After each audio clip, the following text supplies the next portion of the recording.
Okay. Okay, good morning, everyone. First and foremost, thank you very much for coming in this early to talk about a subject where I'm afraid there's going to be a lot more questions brought onto the floor than answers, but I'll do my best. For those of you who don't know me, I'm Marc Lanteigne, a senior researcher in Asia Studies here at NUPI. I've been doing quite a bit of work here on Chinese foreign policy, China-Europe relations, but also cooperation and security in the Asia-Pacific. So keeping all this in mind, I'm going to attempt to discuss some areas of Asia-Pacific foreign policy, and more specifically U.S.-East Asia relations under the incoming administration. Now, needless to say, the last month has produced some very interesting issues in a very short time. I could talk about potential Trump foreign policy from a variety of areas, but we don't have the full day, so I want to discuss specifically the Asia-Pacific angle. And to start out, we have a lot of questions. And I guess the first one is what degree of unpredictability and what degree of policy changes are we going to be seeing between the Obama government and the Trump government and in the Asia-Pacific? And already I'm going to be talking about a few main points very shortly. We are starting to see a departure from a lot of norms, be it security, be it relations with China, and be it trade and economic cooperation. We're already starting to see signs that a lot of these very well-established areas might be shaken up very quickly for the coming year. Related to this question is, what about the pivot?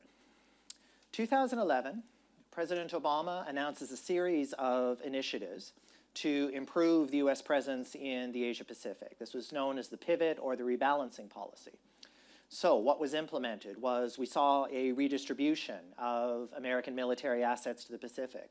We saw an upgrading of strategic relations between the United States and friends and allies, Japan, Philippines, Vietnam, Singapore. And we saw a general uptick of attention, foreign policy attention, that the United States was going to be playing to the Asia-Pacific. And one more point, and I'll be getting back to that, there would also be an upgrading potentially of trade with a potential trade group known as the Trans-Pacific Partnership, but I'll be getting back to that in a moment. When looking at China, well, for the last few years, there's been a lot of discussion especially from Beijing, about a new type of great power relations. That was the key when we had meetings between President Xi Jinping and President Obama, that China was now at a point where it was much more comfortable talking about its great power status, talking about direct point-to-point relations with the United States, talking about many issues globally that were of concern to both parties. So that was another kind of major point. And how is that going to be affected? Because already, just over the past week, we have seen very strong signs that U.S.-China relations are about to head into a rough patch, at least until we get more information. And like it or not, the U.S.-China relationship is the cornerstone of not only American relations with the Asia-Pacific, but one could also argue internationally. So this is certainly not something to be ignored. I'm not only going to be talking about China, though. There are many other areas that are starting to rise in priority. North Korea, I'll be getting to that in a moment. The nuclear situation there is still very difficult. You have the South China Sea, which is still very much unresolved and could also be a point of contention between the United States and China, as well as some American friends and allies. And I'll be talking about Taiwan, which got itself into the news rather quickly this week, but I'll be getting back to that. And finally, there's the question that was starting to appear even before the election. What do we see in regards to the overall U.S. presence in Asia? Despite talk of the pivot, despite talk of rebalancing and a kind of redistribution of priorities, the fact is the United States now has a to-do list in foreign policy that is long and getting longer. You look at the Middle East, you look at Syria, you look at Russia, Ukraine, you look at Europe, you look at the economy, and you look at the global war on terror, all of which are also going to be occupying a lot of U.S. foreign policy mindshare over the next few months. Will Asia continue to be a major priority for U.S. foreign policy, or will we see a power redistribution of power, I should say, because of the fact that the US is going to be needed elsewhere. So what kind of indications have we seen so far? Well, the thing is, we don't have a lot to go on yet in terms of hard evidence. We don't have a very clear idea of all of President-elect Trump's foreign policy advisors in the area of the Asia-Pacific. We still do not have a Secretary of State that has been appointed, and there are already signs that there appear to be some differences within the Trump inner circle about who that person should be. A lot of what we have to go on now comes from Trump's campaign, and some of his campaign promises or assertions were not exactly what one would call mainstream. One of the most telling, and this has been debated very hotly, and I can only imagine how this is being looked at in intergovernment circles in Tokyo and Seoul. The suggestion, although it was walked back a little, that there should be a reworking of US treaty commitments to both countries. And if that is not the case, well, he suggested that perhaps both countries considering a nuclear weapons option would not be a bad idea. Needless to say, this does not go down well in the region. The Trans-Pacific Partnership, he was very much against. And just general American views among the American electorate, hostility or antipathy towards free trade, meant that even Hillary Clinton, one of the architects of the TPP, was also walking it back, saying, perhaps this is not a good idea. So the TPP, though, was the cornerstone of kind of the economic approach that the United States was putting forward towards Asia. Trump saw it as a bad thing.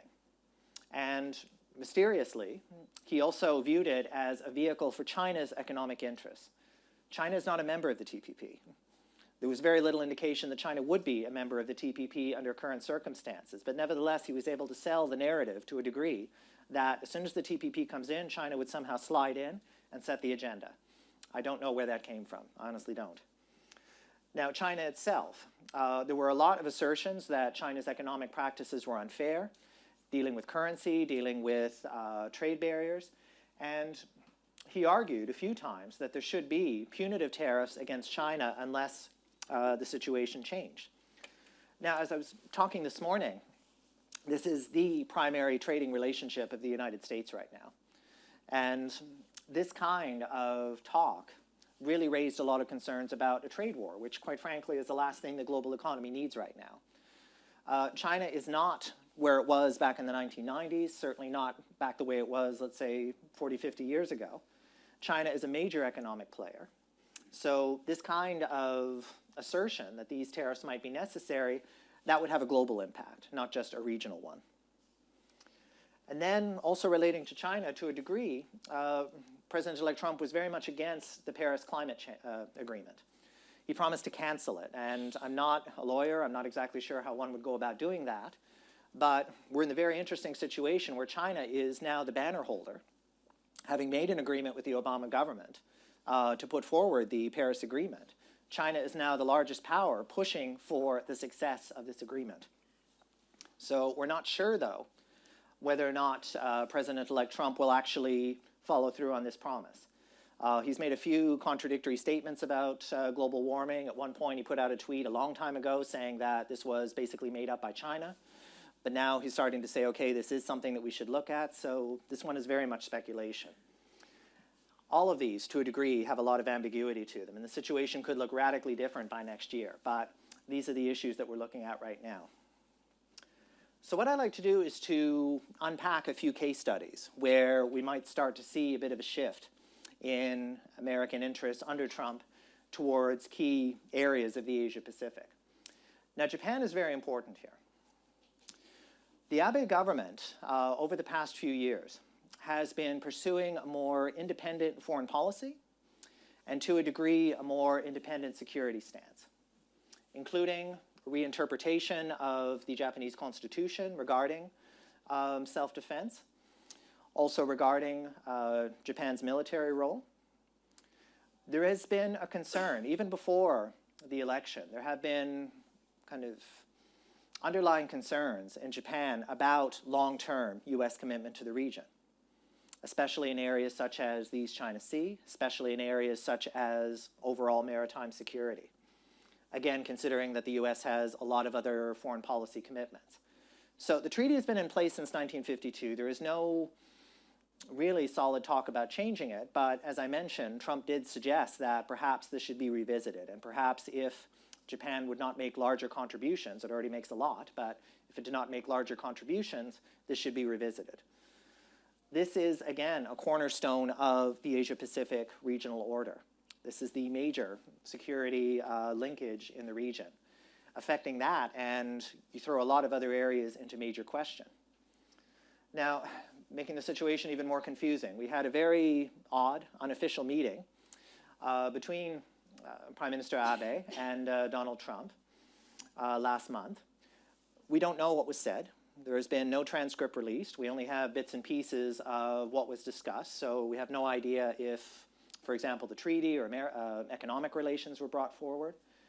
What also caused a bit of concern, though, the photo is a bit blurry, but you see in the background, you have President-elect Trump's daughter and son-in-law front and center in the room, with some suggestions, and this is of great concern to observers in the US, that although President-elect Trump has promised to divest himself of his very large business dealings, images like this call that into question. And one of the difficult issues that we're dealing with is, will Trump, the business person, begin to collide with Trump, the president? Can these two identities be properly separated? Not only in the case of Japan, but I'll be mentioning other areas as well. Japan also has quite a few security issues to deal with. One is, as I said, the East China Sea. The status of the Senkaku or Diaoyu Islands is still very much up for grabs. There's still no particular resolution to this. And what is also happening this month is that there's going to be a very high-level meeting with President Vladimir Putin. Top of the list will be the status of islands in the Kurils, which are administered by Russia, but Japan would like to see returned to their sovereignty. This is a legacy of the Second World War.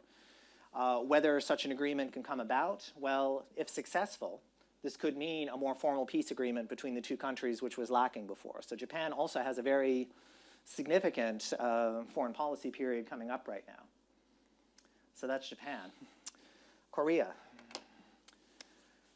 The Republic of Korea has not had a very good year in a variety of areas, both from an economic and from a political viewpoint.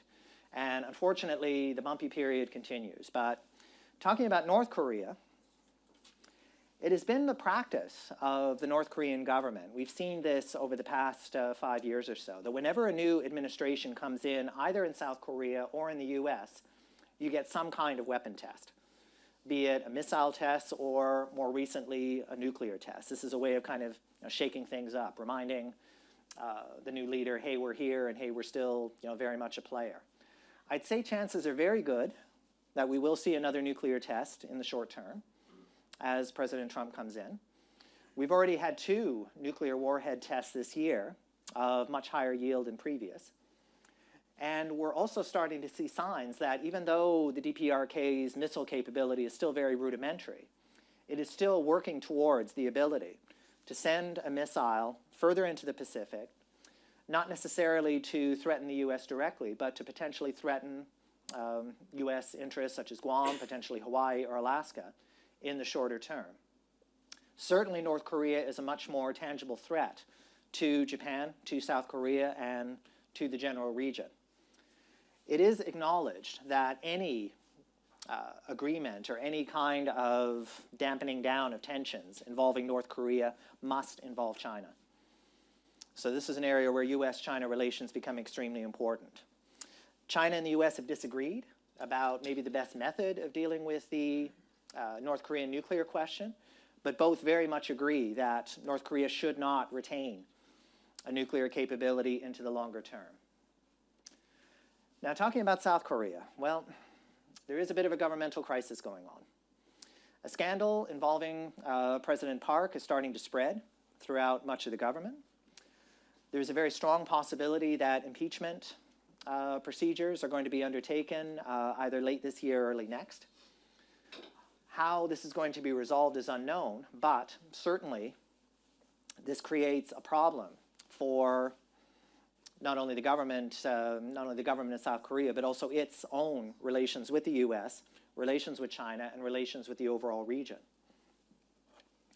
One of President Obama's major initiatives in Northeast Asia was to bring together Japan and South Korea to encourage greater cooperation and dialogue between the two. This has been a problem for quite a while. There's still a lot of concern over Japanese history. There's still a lot of concern over the power distribution between the two countries. But nonetheless, there has been some progress. Will that continue under Trump? I don't know. But certainly, you have both countries, I would say Japan and Korea, starting to look very quietly at Plan B, Plan C, Plan D in case U.S. attention or U.S. commitment begins to wane. So both of these governments are certainly facing some very difficult questions, I think, in the near future. Southeast Asia as well. A lot of things are happening there which are also cause for concern. As I mentioned at the beginning, one of the cornerstones of the pivot policy under President Obama has been to reassure not only allies, but also friends like Vietnam, that the U.S. is here to stay, that we are planning on improving our relationship with the region, and this will provide not only economic benefits, but also strategic. A lot of that is up in the air now. You have a very different set of circumstances on the ground in many parts of Southeast Asia. Top of the list, I would say Philippines at this point. There have been, shall we say, some strong language used by the Duterte government towards Obama over the past few months. On the other hand, there's been a phone call between President Duterte and President-elect Trump, which apparently went well, although I'm not totally sure of details. How this relationship is going to evolve under the new government is an open question. President Duterte has given signs that he is much more open to a relationship with China, so he may be attempting to kind of improve relations on both sides. But he has fallen under criticism, both for domestic human rights issues as well as his overall approach to the region. So I'm honestly not sure how this is going to evolve. The Philippines, Vietnam, all of this is also tied to the South China Sea, which is still going to be a major security issue. Under the pivot, President Obama was seeking greater support from friends and allies to put forward the idea that the South China Sea is an area of considerable concern, that China's policy in the region does not necessarily reflect American interests. But how is that going to change now, especially since we still don't know to what degree the South China Sea will be on President-elect Trump's agenda? And finally, one other point. Over the past year, Myanmar has had a significant political opening up. It has had its first free election. We have a mixed civilian-military government. And there has been hope for the past year that with these reforms, that Myanmar would begin to open up, would come out of its international isolation, begin to expand its trade and its diplomatic contacts. There was a lot of enthusiasm. A lot of this work is still unfinished, though. There's still a lot of concern about the peace-building situation in the north. We still have a peace treaty with various ethnic militias, which is incomplete. We still have a lot of questions over the relationship between the military and the civilian government. And most worrisome, just over the past few weeks, we have had a deteriorating security situation in Rakhine province along the border with Bangladesh. This has directly involved the issue of the Rohingya. This has started to become a regional concern again, and this will greatly affect any reforms that Myanmar tends to put forward. And the fact is, the United States was seen as a major potential player in stabilizing Myanmar.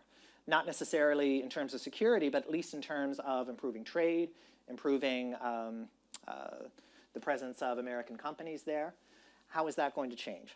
This is definitely an area which might not necessarily be getting the same amount of press as, let's say, Japan or China, but it is still very important. Now, I was talking about trade before. Now, barring any major change of heart, and I underline the word major multiple times, the TPP is essentially a dead issue. There are no plans by the Obama government to try to push it through before the change in administration. the TPP is very unlikely to survive in its current form, mainly because the selling point of the partnership to many of the countries, especially Japan, Vietnam, was direct, improved access to the American market. But as I said, President-elect Trump has been vehemently against it, saying that it is harmful to American jobs and potentially an outlet for China, so it is very unlikely to survive. What might happen, though, is we might see small bits and pieces of it revive themselves. Japan or another major player in the region might take the lead and start to put something else together which might exclude the United States, at least for the short term. But we have other options that are starting to appear. China has really begun to push an alternative approach, the Regional Comprehensive Economic Partnership. And this has been kind of bubbling, kind of low boil now for the past 5 years. This group includes many countries in the region, the ASEAN countries, Australia, New Zealand, not the United States, at least not yet. So this could be put forward as an alternative approach, and certainly China has expressed enthusiasm for doing that, saying, well, we are now in a position to be, to have the steering wheel to promote this kind of free trade structure. There's also, I didn't mention it here, but there's also another potential agreement, the free trade area of the Asia Pacific, and this has been bouncing around for more than 10 years. APEC has been talking about this for a long time, and this would include pretty much the entire region. China has also picked up that banner and said, well, we need to work towards this at some point.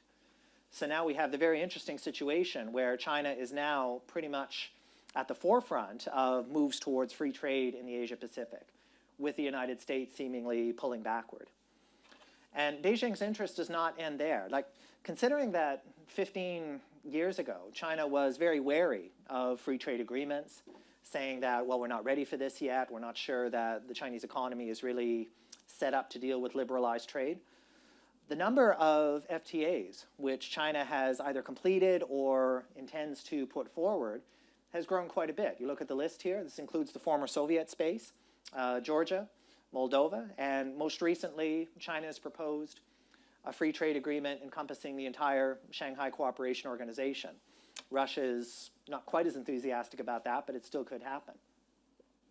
And on top of that, well, we have the Belt and Road, a series of very ambitious trade corridors that China has been proposing now for the past 2 years. You have a land corridor encompassing East Asia, Eurasia, and Europe. You have a sea corridor encompassing the Indian Ocean, Africa, and Europe. These are being put together very piecemeal. We are starting to see smaller scale deals, although there was a big agreement with Pakistan, north of 40 billion. That's certainly not small.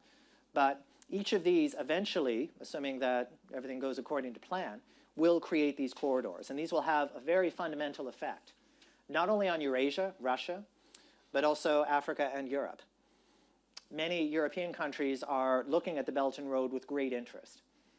And again, the United States is off to one side with this initiative. So are we seeing an economic shift in power, which is going to affect not only East Asia, but also this particular part of the world?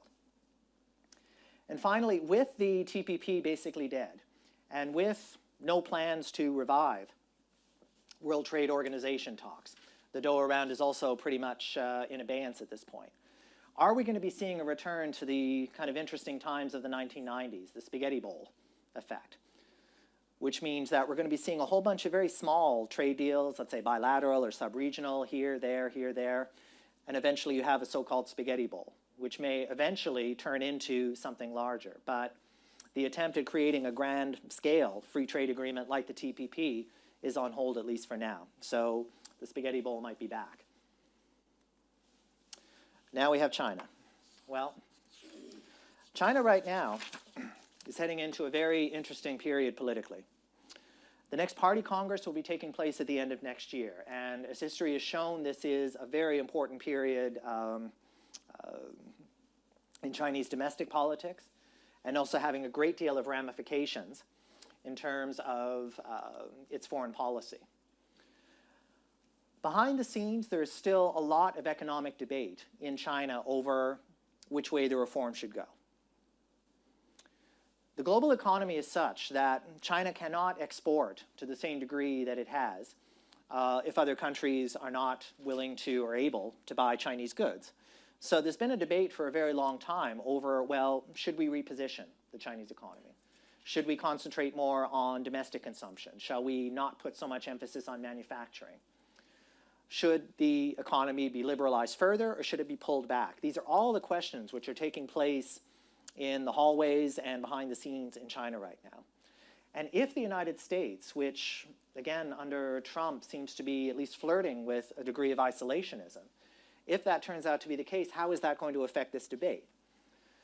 And finally, I need to, sorry to bring out a big number so early, but this is a big number, 598 billion. That is not a tiny number. That is the total amount of bilateral trade between China and the United States last year. This is not a number to be trifled with. So it's understandable that China would be very concerned about economic directions in the US right now.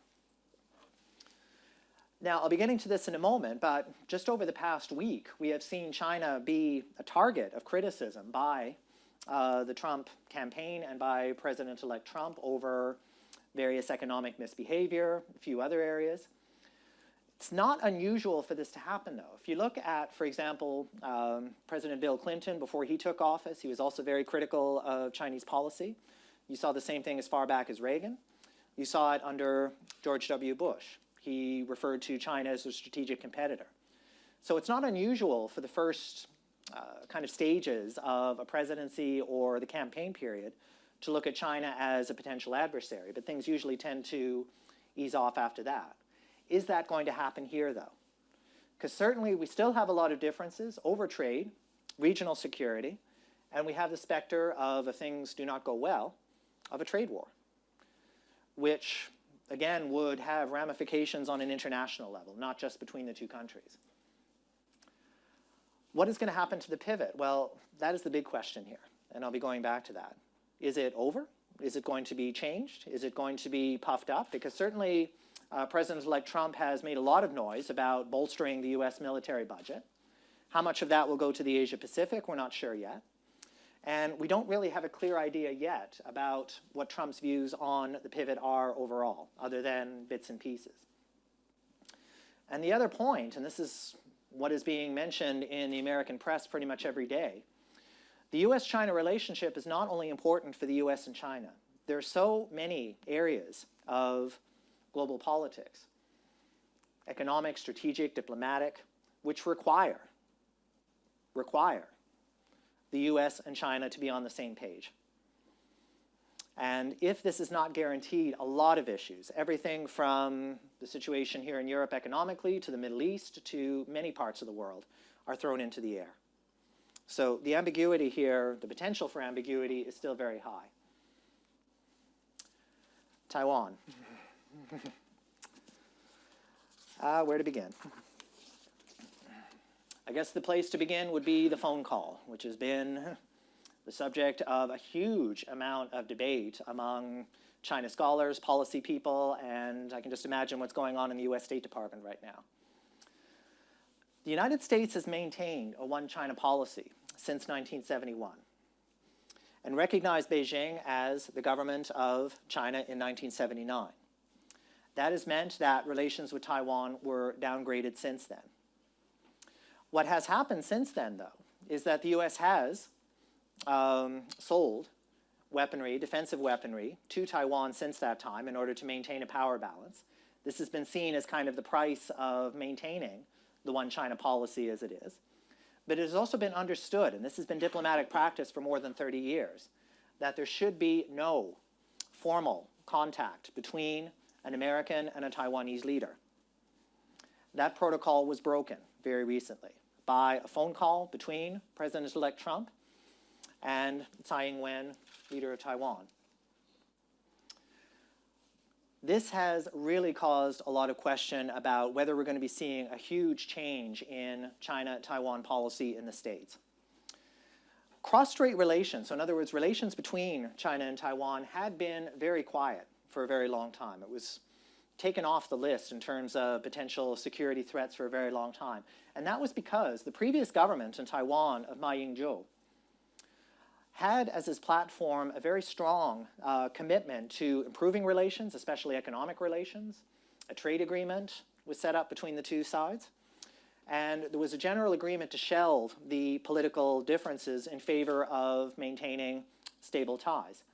Now, since President Tsai came into office, that has cooled. She leads the Democratic Progressive Party, which has been much more pro-sovereignty, in some cases much more pro-independence.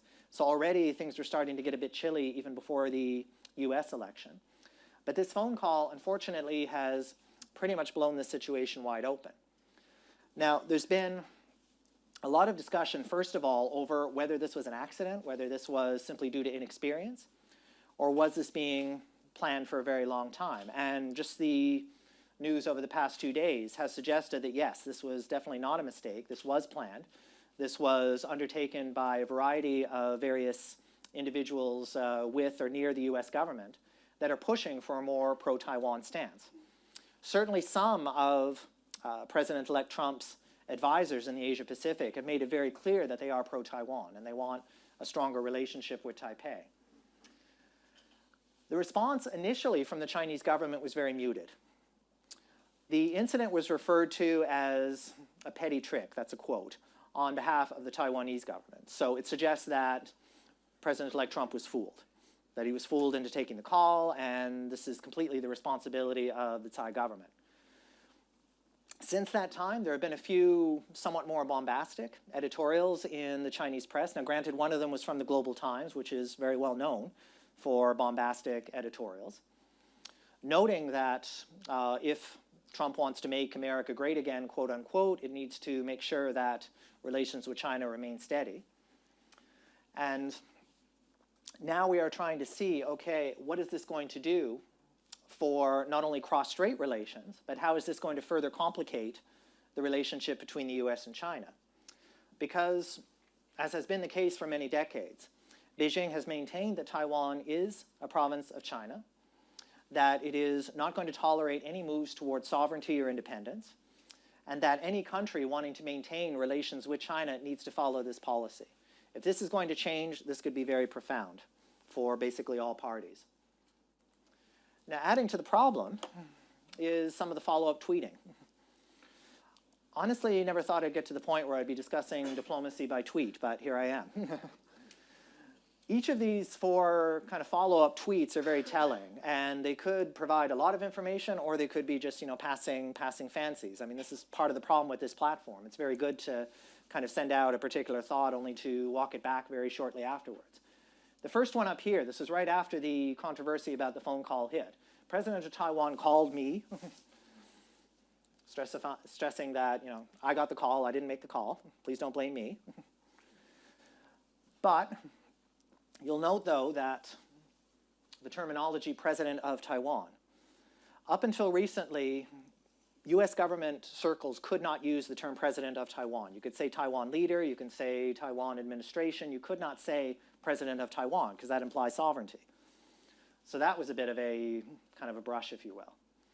Then he follows up with this interesting point about how the US sells Taiwan billions of dollars of military equipment, but I should not accept a congratulatory call. So he's making a link, apparently, between the military relationship and the political relationship. And we can debate this, but the fact is, this is a structure that has been used to keep stability for a very long time. So calling this into question is also very telling. There was a bit of a pause among Trump's spokespeople about whether or not this was planned, whether or not this was a change in policy. And to be fair, we still don't know, because we got 2 follow-up tweets here. Definitely, Trump appears to be taking the best defense is a good offense approach here. He said, did China ask us if it was okay to devalue their currency, making it hard for our companies to compete? Well, that's a problem on a few fronts. For starters, China did peg its currency to the US dollar for a very long time. That ended in 2005. There was a de facto revival of the peg, although very low level, in around 2008, 2009, when the economic crises began to hit. But that has also been withdrawn over the past 2 years, to the point where last year, I believe it was the IMF, who said, we believe that the Chinese currency is now reflecting market value.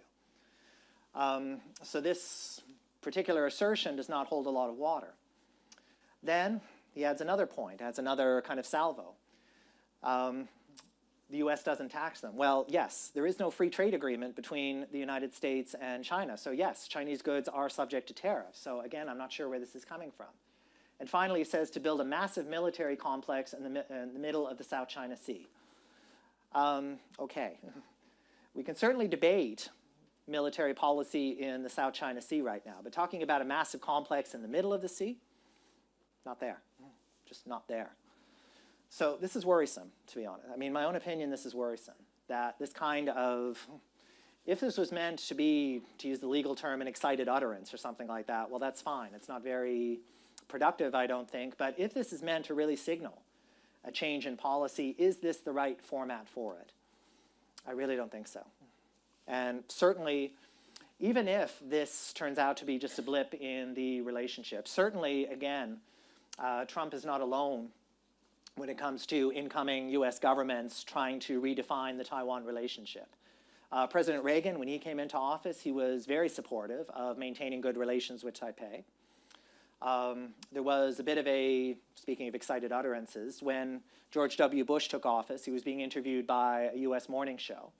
And he said on camera, the US will do whatever it takes to defend Taiwan. So the State Department had to backpedal that pretty quickly.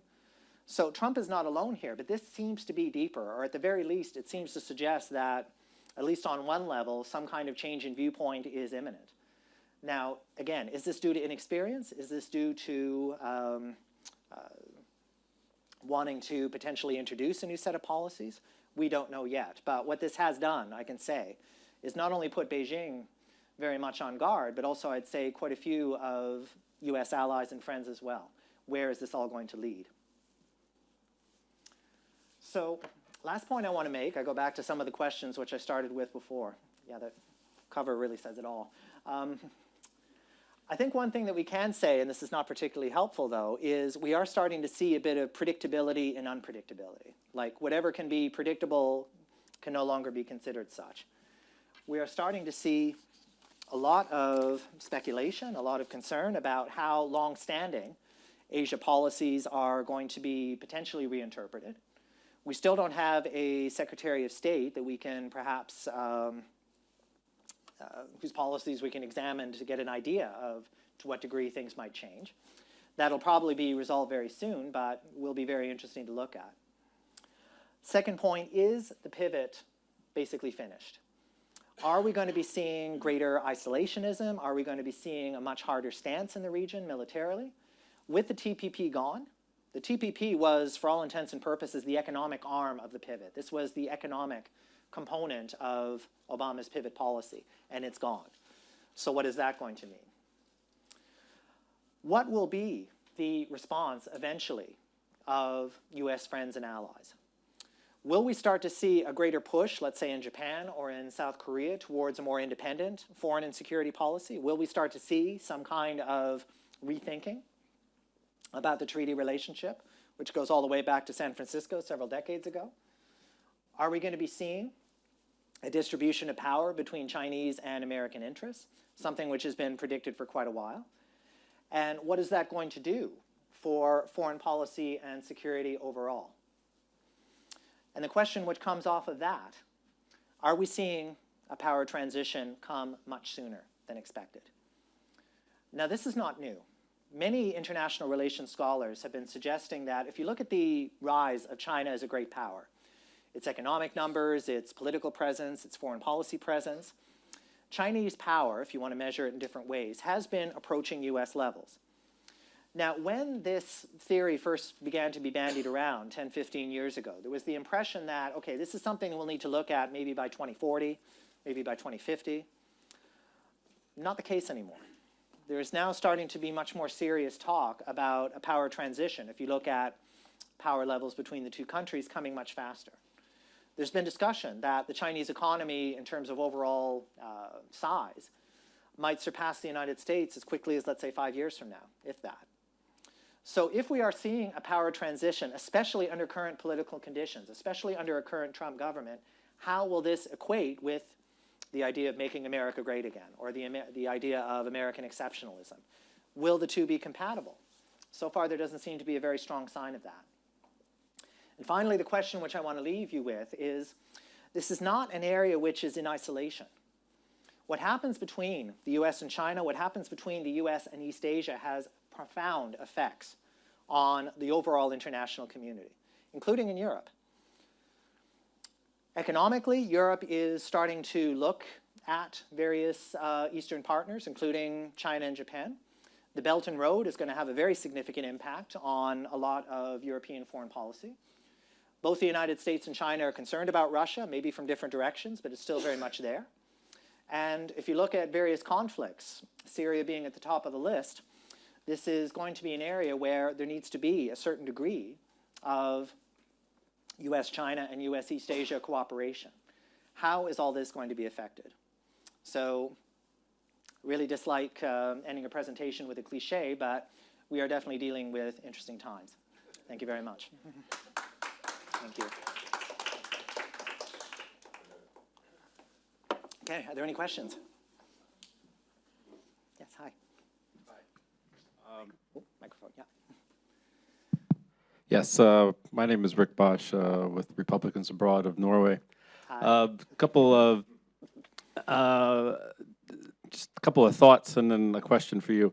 I'm originally from the Norfolk, Virginia Beach area and former military, and one thing I want to throw out there that seems to be missed a little bit is the pivot towards the Pacific's been sort of in the works for a long time, probably the early 2000s, if not 2000. So I think maybe in the new Trump administration, everything else that's going on, a more Chinese, longer-term approach might smooth out the rougher waters. So, and having some acquaintances in the military, the pivot to the Pacific was sort of put on hold to a large degree for two reasons. One, political.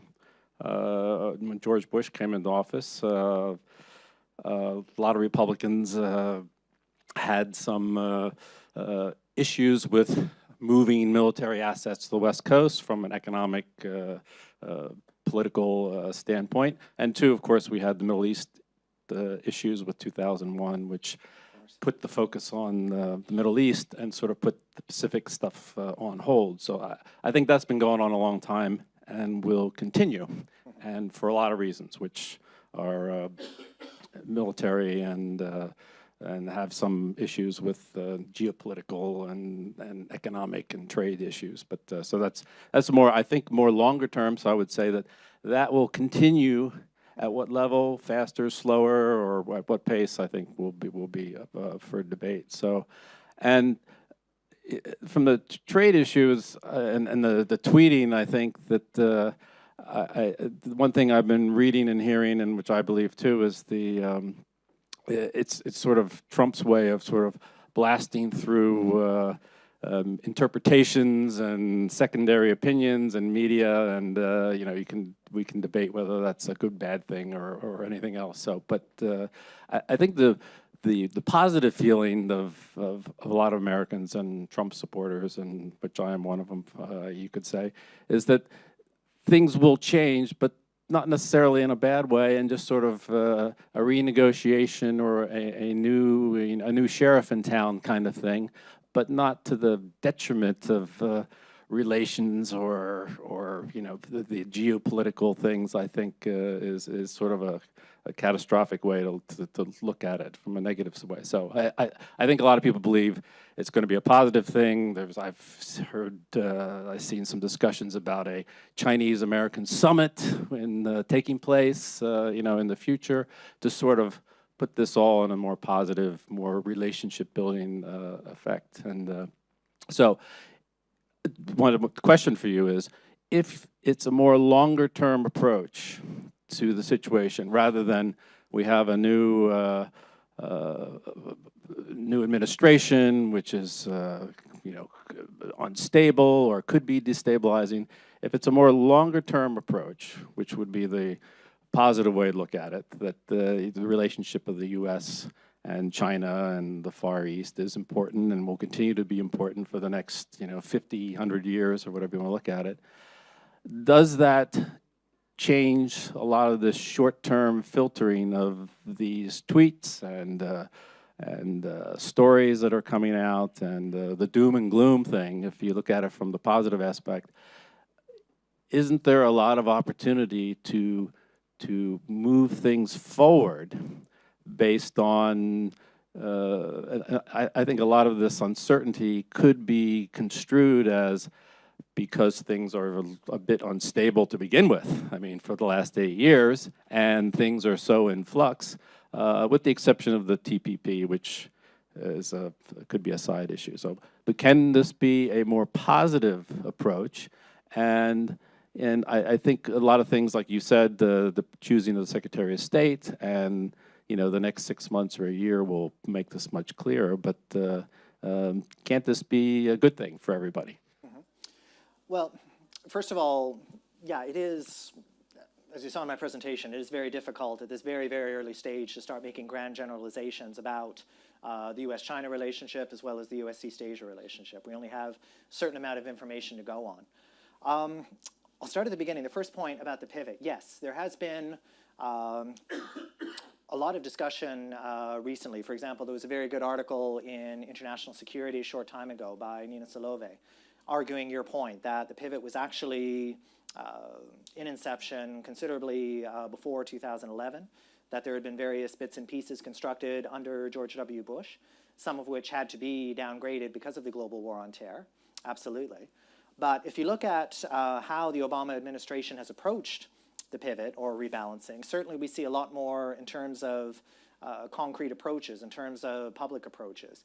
The kind of rebalancing of naval assets, the upgrading of relations with key allies, as well as an argument that because, and this is something which I heard quite a bit from US officials, that because the Asia Pacific by 2008 had been holding up quite a bit of the global economy for quite some time, it only made sense that US attention would be moved there. So we are definitely talking about stages.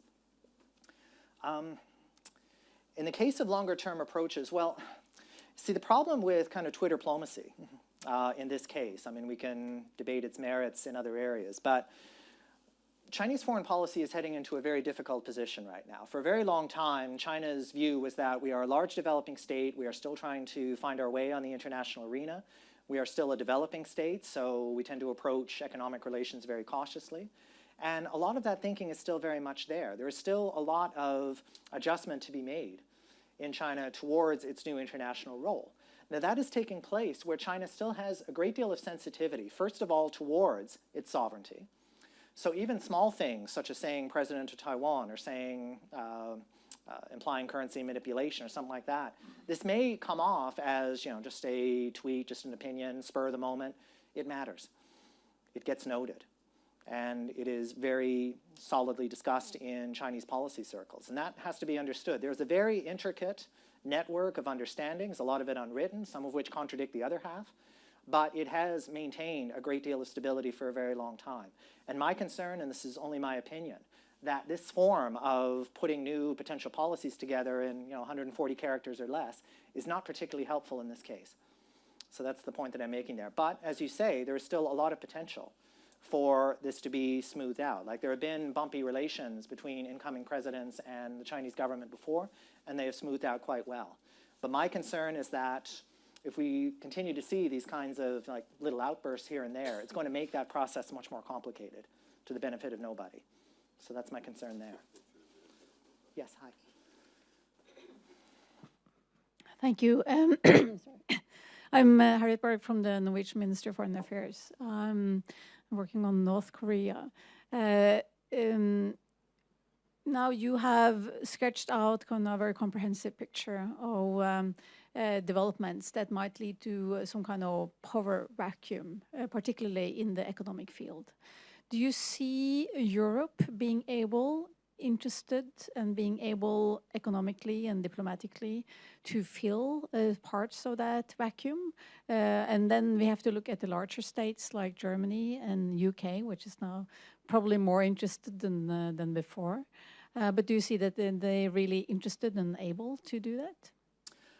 Yeah, it's a good question. I'm reminded of what happened during the last Shangri-La dialogue.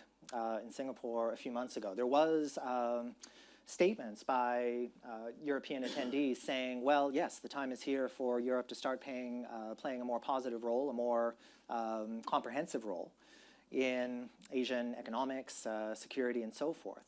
But this is something which is going to, I think, only take place over time. The fact is, concerns about Europe's foreign policy, in big quotation marks, concerns about, okay, right now who is speaking for Europe as an economic body, as a strategic body, or diplomatic, is still very much up in the air. Brexit, I'm predicting here, but I can say pretty much there's been a huge amount over the past few months of discussion and debate in the inner circles of several Asia-Pacific governments saying, is this going to affect our ability to communicate with Europe? Is this going to affect future partnerships with Europe? Add to the fact that we are still dealing with a lot of political uncertainty among various other governments, which may lead to shifts in foreign policy in the near future.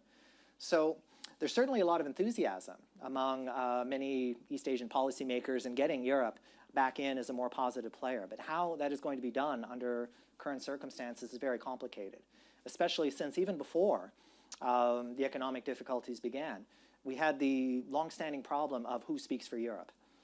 Who do you call when you want to talk to Europe? Do you call Brussels, London, Berlin? How is it done? So until that gets addressed, I think, more fully, these kinds of concerns will still be there.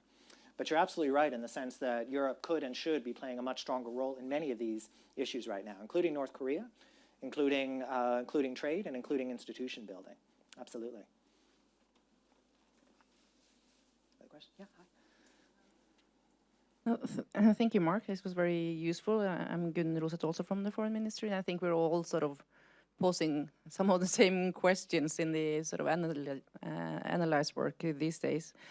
Just some remarks based on some of the bilateral visits we have been undertaking this fall to Japan and the Philippines, and I think it's sort of the same. We share the same impression that to some extent the countries are also looking to find some a more maybe varied base of allies or contacts. Of course, they still rely on the US being sort of a very key player and a factor in the region. But I think it was striking in Japan when we met with think tanks and in the political discussion that Russia was sort of the issue that was discussed, and how to approach them, how to find a good working relations, and how to solve the issues of the northern territories.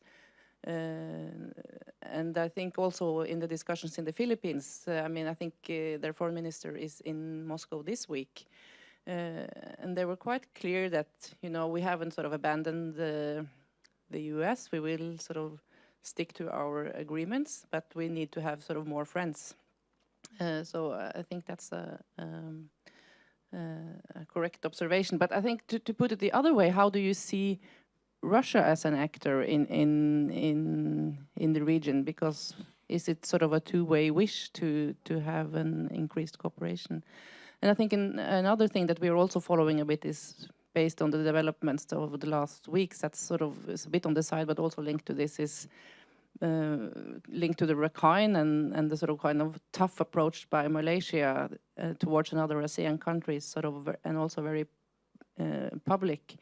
And of course, this is also, to some extent, worrisome if we see a change, sort of in the approach and a real split in a way within a very sort of stable factor. It's been for the last years at least. That's just a remark. Yeah, thank you. Oh, very good points. Thanks. Yes, I wanted to talk a little bit more about Russia. First of all, it's pretty open knowledge that Trump, during his campaign, expressed a certain degree of admiration for the Putin government. The question now is whether we will see a continued kind of stronger relationship between the US and Russia. President-elect Trump has said that he wants to maybe not reset it, but warm the relationship quite a bit. What is that going to mean for Ukraine and Crimea? That is an open question. And if there is a certain degree of legitimacy placed on Russian actions in Crimea, well, that could send further chills to the Asia-Pacific. Because again, what does that mean for potential security issues there in the future?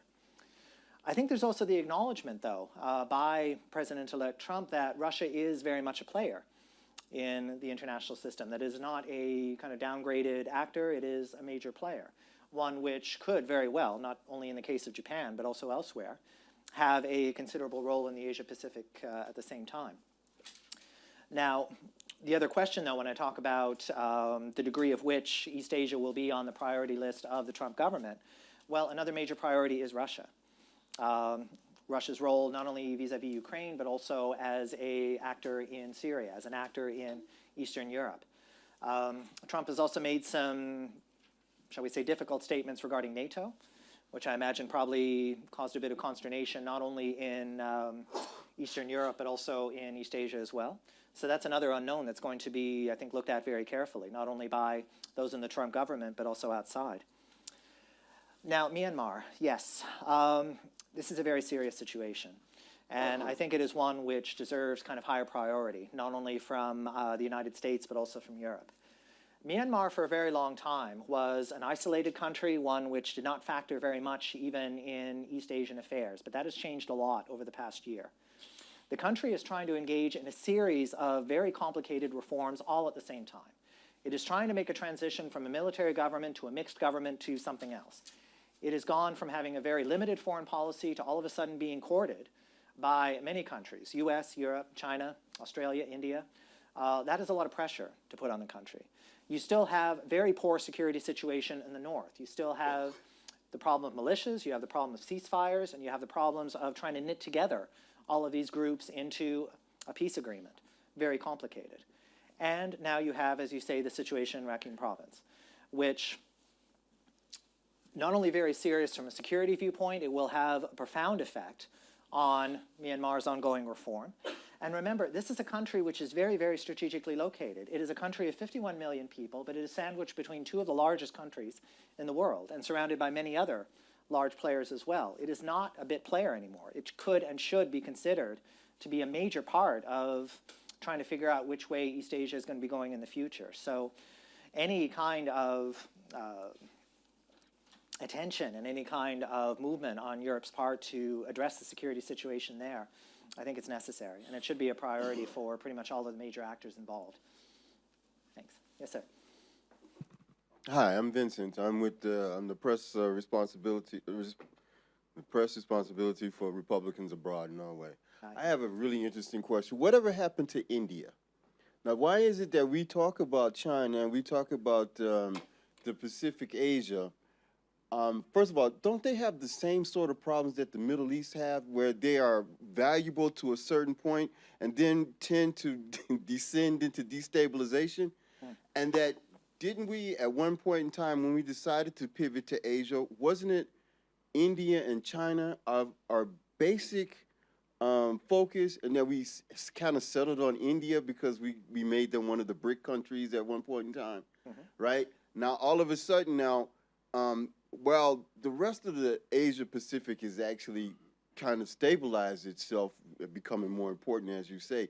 Isn't our focus still basically India? And that isn't that the play we're trying to back? Is that we get India and that the rest of them fall in line as a counterweight to China? Isn't that more or less right? Yeah. But so has India's value to us diminished or not? Okay, short answer, no, it is not. And part of the problem is a lot of media coverage about Trump's developing foreign policy has not given India a lot of play. And to be fair, we are still a little unsure this early as to where India is going to fit in regional foreign policy there. There have been a few bumps, though, like President-elect Trump did take a phone call, which he praised quite a bit, from the Pakistani leader, Nawaz Sharif, that was not very well received in Delhi. Again, this could be a hiccup, I don't know. Certainly, India is going to be very important to emerging strategic and economic cooperation. We're already starting to see, for example, initial signs that India is seeking to balance China a little bit in the Indian Ocean. It's signed a port agreement with Iran. It is trying to expand its trade interests throughout the Eurasian region.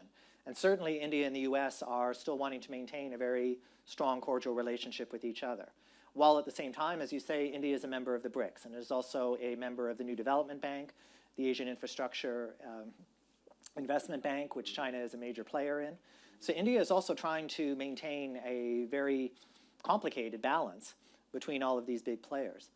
But I'd be very interested to see, though, as we start to see more direct diplomacy between the two countries, where does India fit in all this? And not only that, but where does India stand versus China, but also versus Pakistan? Because certainly a lot of ambiguity there over the past few weeks. So absolutely right. India should not be forgotten in this. Thank you. Hi, yes.